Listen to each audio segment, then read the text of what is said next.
Right now, somewhere in your skull, a tiny almond-shaped structure is deciding whether to trust or to fear. You call it faith. You call it panic. Your brain calls it the same signal. Think about the last time you prayed or hoped or begged the universe for something to go your way. Your heart rate changed. Your breathing slowed. Something in you reached for a feeling of safety in the middle of uncertainty. Now, think about the last time you were truly afraid. A sound in the dark. A diagnosis you weren't ready for. The same reaching. The same searching for something bigger than you to hold the weight. Neuroscientist Andrew Newberg spent years scanning the brains of monks in deep meditation and nuns in prayer. What he found surprised even him. The regions that lit up during intense religious experience were the same regions that activate during moments of extreme fear and extreme love. The brain does not have a separate wiring diagram for the sacred.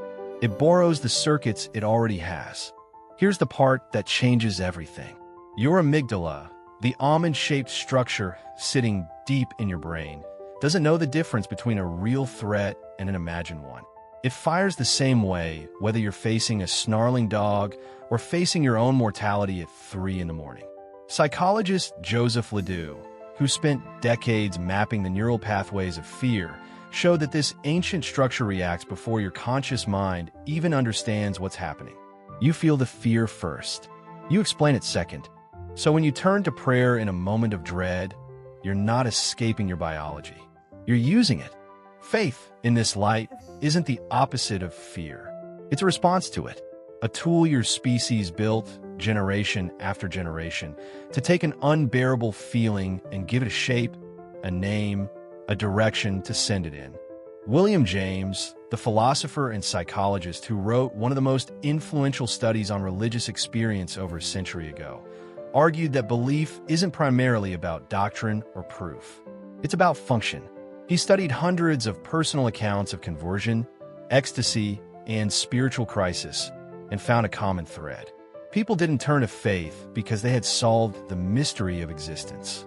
They turned to it because something in them needed relief from an unbearable state. Fear opened the door. Faith walked through it. But here's where it gets stranger. This doesn't mean faith is only fear in disguise. The same circuitry that produces dread also produces awe. Stand at the edge of a canyon or look up at a clear night sky far from any city, and you'll feel your sense of self shrink. Researchers call this self-transcendence.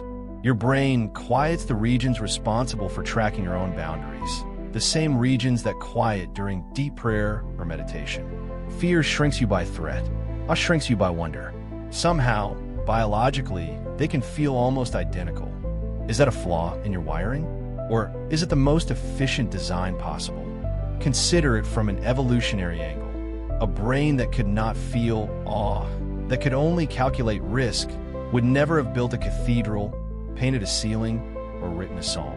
A species driven only by fear survives. A species capable of transforming fear into reverence builds civilizations. The line between the two isn't a bug.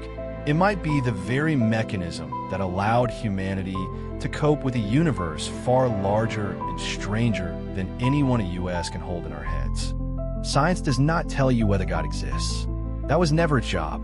What science can tell you, with real data from real brains, is that the machinery of belief and the machinery of survival are built from the exact same parts. Whether you call the outcome divine connection or evolved coping mechanism may say less about the brain and more about the meaning you choose to give it.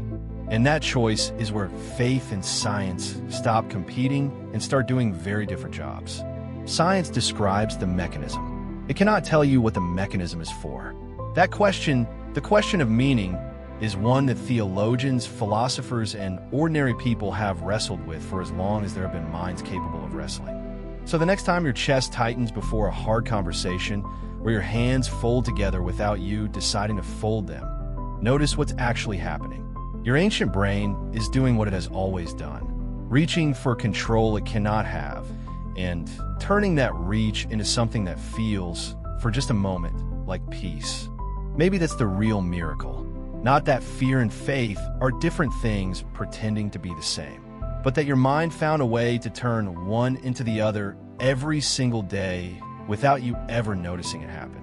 Somewhere in your skull, right now, that same almond-shaped structure is still deciding. And so are you.